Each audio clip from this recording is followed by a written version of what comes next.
Hello friends, welcome to Usha's kitchen. இன்றைக்கி நாம் தயிர் சாதம் எப்படி செய்யுதுன்னு பார்க்கலாம் வாங்க.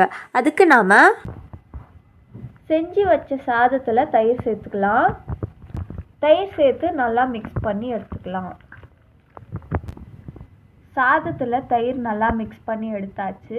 இப்போ தயிர் சாதம் தாளிக்கிறதுக்காக கடலப்பருப்பு, உளுத்தப்பருப்பு 1 ஸ்பூன், 1 கொத்து கருவேப்பிலை, 4 காஞ்ச மிளகா கிள்ளி எடுத்துக்கலாம். ஒரு பேனில் 1 ஸ்பூன் அளவு எண்ணெயை சேர்த்துக்கலாம்.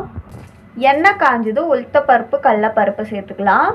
உளுத்தப்பருப்பு, கடலப்பருப்பு வறுந்ததும் 1 ஸ்பூன் கடுகு சீரகம் சேர்த்துக்கலாம்.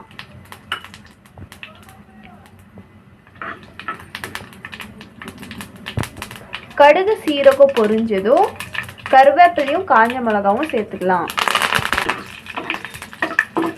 இப்போ நாம் இதை ஆஃப் பண்ணி எடுத்துடலாம். தாளிச்சதை இப்போ தயிர் சாதத்தில் சேர்த்துக்கலாம். தேவைக்கேற்ப உப்பு சேர்த்துக்கலாம். இப்போ நாம் இதை கலக்கி எடுத்துக்கலாம். அவ்வளோதாங்க, சுவையான தயிர் சாதம் ரெடி.